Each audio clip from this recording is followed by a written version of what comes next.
কারণ কি এরা ভগবানের দেওয়া। এই ঘরের মধ্যে কত কোটি কোটি জিনিস ভগবান দিয়েছে, কই তার জন্য তো তোমরা কেউ কোনোদিনও কর দিবে না। তাই আজকে আমি তোমাদের সামনে কর নিতে দাঁড়িয়েছি। দান দেহ বলি গোরা ডাকে,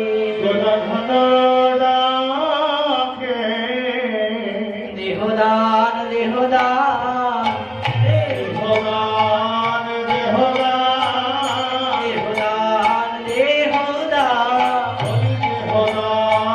দেহদান রমনায়ায় অন্নদান দেহদান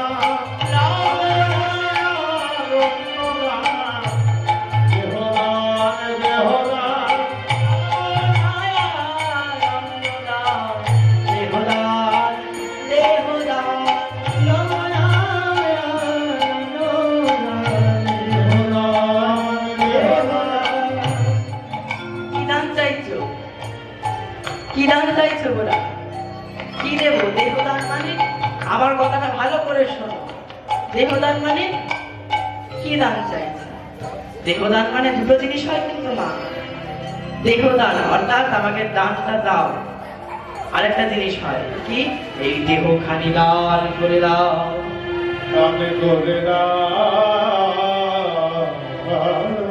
মহাপ্রভু হচ্ছে আমার প্রশ্নের মধ্যে আমার উত্তর আছে। দেহদান অর্থাৎ আমার দেহখানি তোমাকে দান করলাম। তাহলে মহাপ্রভুর এই দেহ দিয়ে কি করবে না, নদিয়া নাগরী তো শত শত কোটি কোটি নদিয়া নাগরী মহাপ্রভুর সামনে বলতে পারছে না, মহাপ্রভুকে ভয় পাচ্ছে, বলতে পারছে না যে এই দেহ দিয়ে তুমি কি করবে প্রভু, এই দেহখানি গুলো দিয়ে কি করবে, শত শক্তি কোটি কোটি দেহ দিয়ে কি করবে। তখন মহাপ্রভু বলছে ভাবছ তো তোমাদের দেহখানি নিয়ে আমি কি করব? তাহলে শোনো, আমার এই দুটি করণে কৃষ্ণ নাম শুনে শান্তি হয় না, শান্তি হয় না। এক বদনে কৃষ্ণ বলে আমি শান্তি পাই না, শান্তি পাই না। তোমাদের দেহ বলি যদি আমায় দান করো, তাহলে তোমাদের বদন দিয়ে আমি কি করবো জানো? আমি নাম গাইবো, আমি নাম গাইবো, আমি নাম শুনবো, আমি নাম গাইবো, আমি নাম শুনবো,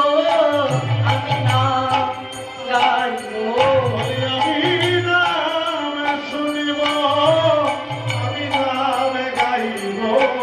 তোমাদের দেহ দিয়ে আমি নাম গাইবো, তোমাদের দেহ দিয়ে আমি নাম গাইবো। শত শত বদন দিয়ে আমি নাম গাইবো, শত শত বদন দিয়ে আমি নাম গাইবো। কোটি কোটি বদন দিয়ে হরি বলা